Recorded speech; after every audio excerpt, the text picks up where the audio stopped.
Welcome to my YouTube channel. In this video, we are going to discuss one of the most important question which every beginner should know before start the journey of data science. What is the difference between the statistical learning and machine learning? Why we need to study first statistics, then we should be aware with the advanced technology in the machine learning. तो इस video को शुरू करने से पहले basically we going to talk near about 2 to 3 minutes what is the difference. तो इस चीज़ को समझने के लिए एक एग्जांपल लेते हैं। सपोज करो कि मुझे सपोज करो आप बैंगलोर में रहते हो और मुझे जानना है कि बैंगलोर की एवरेज हाइट कितनी है। What is the average height of Bangalore of the male people. तो जो बंदा स्टैटिस्टिक्स बैकग्राउंड से होगा, जो प्योर स्टेटिशियन होगा, वो बंदा क्या करेगा, वो एक सैंपल कलेक्ट करेगा। कहाँ से? पूरी बैंगलोर की पॉपुलेशन से। सपोज करो ये क्या है, पॉपुलेशन है। पॉपुलेशन मतलब क्या? बैंगलोर के जितने भी लोग हैं उनमें से कोई एक, सपोज करो कि वो एमजी रोड पे गया और उसने एक छोटा सा एक सैंपल कलेक्ट करा। जो उसने ये सैंपल कलेक्ट करा, इस सैंपल का वो एवरेज निकाल के वो कमेंट करेगा कि ओके बैंगलोर की एवरेज हाइट मेल की 5.5 है। ओके 5.5 फीट है। तो एक स्टैटिशियन क्या कर रहा है, एक बड़ी पॉपुलेशन है उसमें से सैंपल्स कलेक्ट कर रहा है और सैंपल के बेस पे पॉपुलेशन के बारे में कमेंट कर रहा है। लेकिन as a nowadays as a machine learning engineer or as a data scientist, what we are going to do, we're going to consider the whole population of the Bangalore and we're going to predict what's the average height of a male people in Bangalore. How it is possible? So what's the difference here? So in the previous time, a statistician not have that much resources to collect the data, so a statistician work with small data set, whereas the data scientists are working with large data set because nowadays we have a technology, we have the advance to collect the data।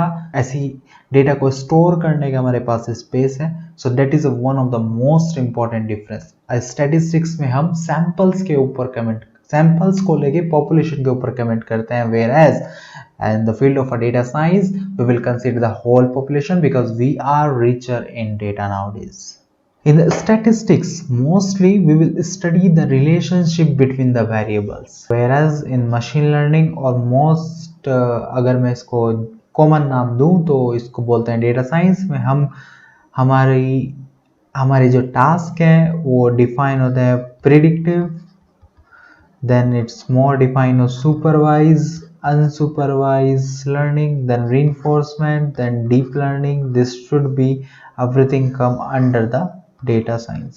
So statistical learning is a tool or is a process to study the relationship between the variables, whereas the machine learning is more emphasis on the prediction, on the forecast, supervised learning, unsupervised learning। like इसको more clearly explain करने के लिए मैं एक और example consider करता हूँ। Suppose करो एक पर्सन है जिसको पहला हार्ट अटैक आ चुका है, वो दूसरा हार्ट अटैक आएगा नहीं आएगा इसकी पॉसिबिलिटी के लिए वो हॉस्पिटल गया, उसने अपना चेकअप करा। तो जो वहाँ पे स्टेटिशियन बैठा था उसने चेकअप के दौरान उसकी पॉसिबिलिटी बताई कि okay this much probability you have that you will get the another heart attack.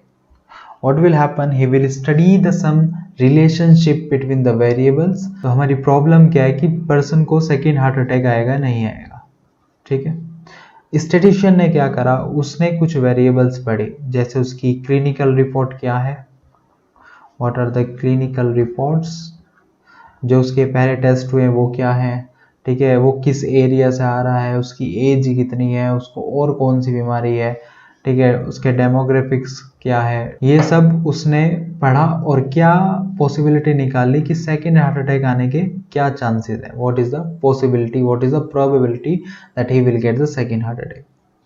तो अब यहाँ पे अगर आप ध्यान से देखो, ये हार्ट अटैक है, जो सेकेंड हार्ट अटैक है वो डिपेंड कर रहा है कुछ अदर फैक्टर पे, और जो ये सब फैक्टर है ये हार्ट अटैक को कोज करने के लिए हेल्प कर रहे हैं, ये किसी पे डिपेंड नहीं कर रहे। सो इसलिए हार्ट अटैक को हम क्या बोलेंगे यहाँ पे, डिपेंडेंट वेरिएबल, और इन सब को हम क्या बोलेंगे, इंडिपेंडेंट वेरिएबल। तो जो स्टैटिशियन है वो eight the end of day he will come with the study the relationship between the dependent variable और द इंडिपेंडेंट वेरिएबल। अब इंडिपेंडेंट वेरिएबल्स को हम कभी कभार क्या बोलते हैं, प्रिडिक्टर्स भी बोलते हैं, ओके। और डिपेंडेंट वेरिएबल को हम रेस्पॉन्स बोलते हैं कि हमें क्या रेस्पॉन्स मिला प्रिडिक्टर से। तो इसको डिनोट करते हैं कैपिटल Y से और इनको डिनोट करते हैं x1, x2, x3 up to so on.